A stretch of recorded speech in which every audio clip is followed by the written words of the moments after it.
So we're back on the SportsMax Zone, and we're going to turn our attention now to some cricket, where the latest from the Tata Indian Premier League will be up now. Match 31 delivered a thrilling encounter at the Mullanpur Cricket Stadium, in which we saw Sunil Narine and Andre Russell's Kolkata Knight Riders going down to the Punjab Kings by 16 runs in a thriller. Punjab Kings won the toss and elected to bat, a decision that backfired on them, losing 4 wickets in the power play with 54 runs on the board. They failed to build any meaningful partnerships throughout the innings and were eventually bundled out for a paltry 111 runs in just 15.3 overs. Perhaps Simran Singh top scored with 30 and Priyesh Araya 22 were the only batters to score over 20 runs. Harshit Rana was the pick of the bowlers with 3 for 25, and there were 2 wickets apiece for Sunil Narine and Varun Chakravarti.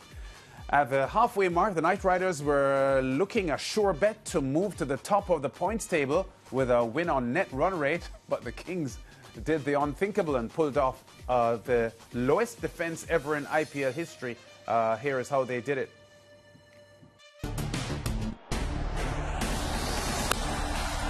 Yeah, sit steadily as you watch these highlights. Just a bit more willow on it, would have gone for 6.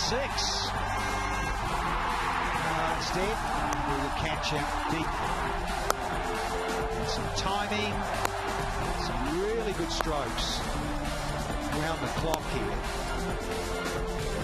thought, hello, they're just cruising. That one from Jinx remaining. Oh! But, the gaps, and then you just thought, didn't you? Just thought, oh, hello. And then the skipper, he decided. He actually walked and went off. And you thought, wow. Still in control. It was unfortunate for Bartlett. But some shots and some catching. It was straight after the break. And all of a sudden, believe. Can they? Maxwell.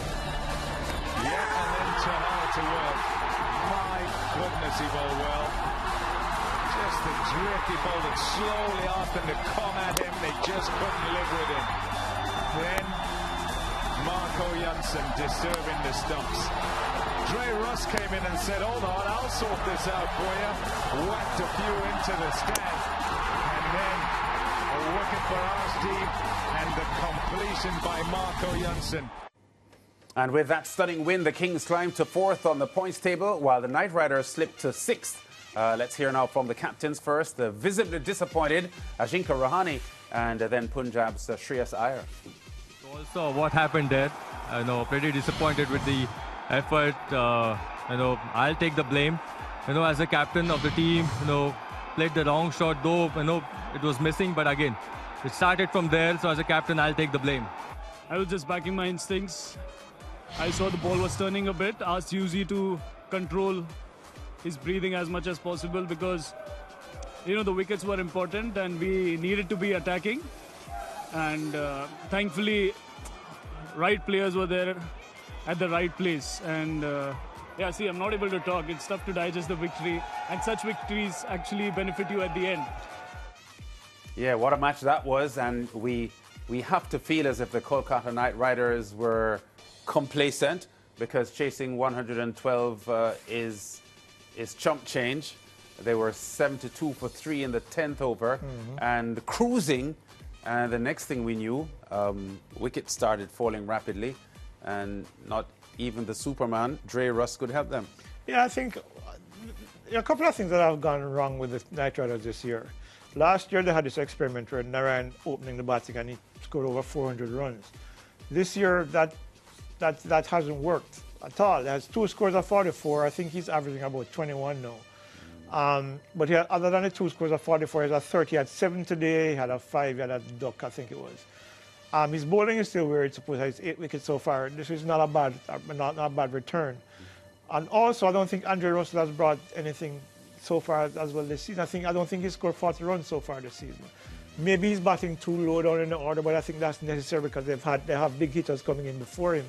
But I think the whole setup needs to change, because they have not been as consistent. 3 wins and 4 losses doesn't suggest a team that is ready to progress further and climb up the table and actually go on to win the title, which is something that KKR has done already.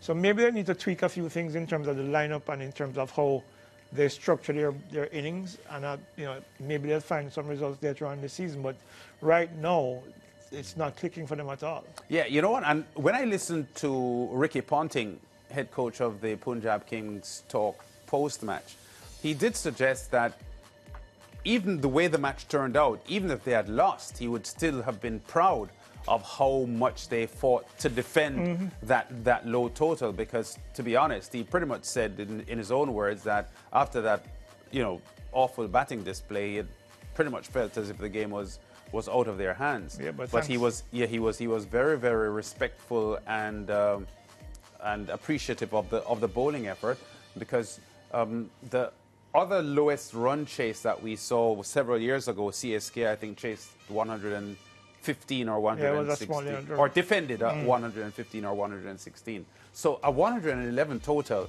is not a total that you expect to defend in any normal T20 game, especially in the IPL. Yeah, in the early years of the T20, that probably would have been a good score, not anymore.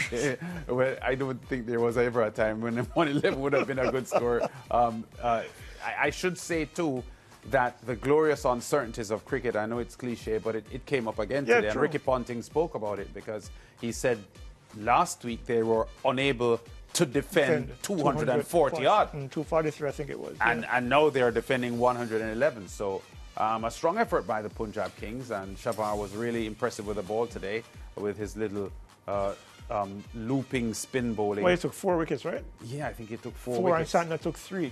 Yeah, but it was really, really a gripping match. It was. I thought, and you mentioned Andre Russell, who hasn't really fired in the IPL. There's time for him to do so, but up to this point, he hasn't. And the game was set for an Andre Russell kind of explosion that we have seen him in the past take a game by the scruff of the neck and win it for his team. But he just wasn't able to achieve that today. And he hasn't really done much so far this season as well. I think his highest score was today, 17, I think, if I remember correctly. Yeah, he hasn't really been doing so well. And J. Ross tends to, he will find it somewhere along the way and explode and come with a couple of big scores. But the thing right now is just not clicking for KKR. But kudos, to the winning team. When you defend a total like that, obviously it has to be a big boost for you going forward. Yeah, and you could see the KKR owners and so on in the stands as the game was falling away from them, how disappointed they were. And Russell attempted to be bold, and he went for his shots, and there was a point at which they looked as if they would have, or they could have won the match. Having said that, part of the disappointment for the Kolkata Knight Riders is the fact that if they had won this game, they would have gone to the top of the table on net run rate. So, and as it now stands, they are 6th. So that's how tight the battle is for the IPL leadership race. Absolutely. And it's one of the more keenly contested seasons so far. And I think it's one of the things I like about the IPL is that there is enough quality in every team to upend favourites.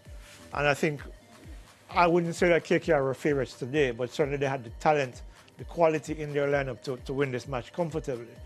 But as I said again earlier, the glorious uncertainty of cricket is what makes it so interesting. Yeah. 2 points for a win, and there you see Kolkata Knight Riders with 6 points. A win for them today would have taken them to 8 points, but their net run rate would have been superior based on how things were going to the teams at the top, Gujarat Titans and the Delhi Capitals and the RC Bengaluru team, along with the Punjab Kings getting the victory and taking their position there. So a pretty interesting points table there, as we see again, just 4 points separating first from 10th. Yeah. But a lot of cricket left to be played in the group stages or the preliminary stages of the IPL before they get into the playoffs.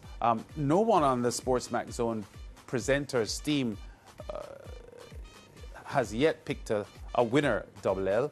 I'm not sure if you'd want to break that trend and tell us who you think will win the IPL. League overall? Yes, who will be champions? I'm going to put my neck on the block and say Lucknow.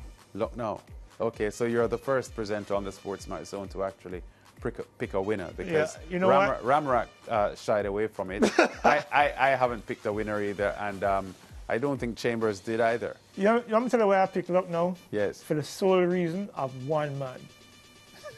Serious, Nicholas Pooran. Yeah. Since last year, he's been on a tier I don't even think Chris Gayle ever had in T20 cricket. I mean, when he made 8 yesterday, I was stunned. Because you're talking about 61, 75, 77, I think it was. He had a 12 in there, he had a 40, 47, and a 75, a 70, I think it was. He has been on form like nobody's business. So, you know, I think if he can continue in this vein for the remainder of the tournament, I think he's going to carry Lucknow to the, and along with Marsh as well, who's been batting really, really well at the top of the innings, both of them. Yeah. I think they have the power to beat any team, regardless of the bowling. Yeah. And I think the destructive power of Lucknow, with those two especially, I believe gives them the edge for me to win the entire thing. Yeah, well, Nicholas Pooran still has the orange cap as the leading run scorer in the IPL, but Mitch Marsh is among the leading scorers as well. He a few runs behind. And when the two of them are at the crease and on song, it's pretty difficult to stop them. Yeah, they destroy any team. I think they've gone over 200 runs, like, what, 3 matches now, I think? Yeah. They're crazy. I mean, you know, you can see Pooran's confidence when he gets to the crease. And one of the commentators was pointing out something that I actually noticed as well, that his balance on hitting shots these days is not what it used to be. It's a lot better than before. And I think that is what is giving rise to this consistency. He's averaging, his strike rate is over 200. And he's averaging something like 60 odd, I think. I mean, after the eight that he made yesterday. Yeah. What he's doing is ridiculous. And Marsh is similarly consistent, you know, so if they can find that streak and keep it going throughout the tournament. The thing about Nicholas Pooran's current form, though, is how adept he is at swinging the balls leg side and getting a lot of his runs there. Because you look at his wagon wheel scoring pattern, and it is obvious that that's where he scores most of his runs. And the opposing bowlers know that, the opposing captains know that, and they aren't able to stop it. So his hand-eye coordination is really, really impressive. And his bat speed, I'm very impressed with his bat speed and how, you know, quickly he gets his swing with the bat and just hitting the ball away at will. So. Yeah, and it's not just power, you know, it's timing as well, because as I just mentioned, he likes to hit the leg side, but he's also hitting on the offside as well, where onside, getting twisted again, where he plays a lot of shots over backward point, over mid-wicket as well. So his complete game is developing in a way in which he's 29 years old.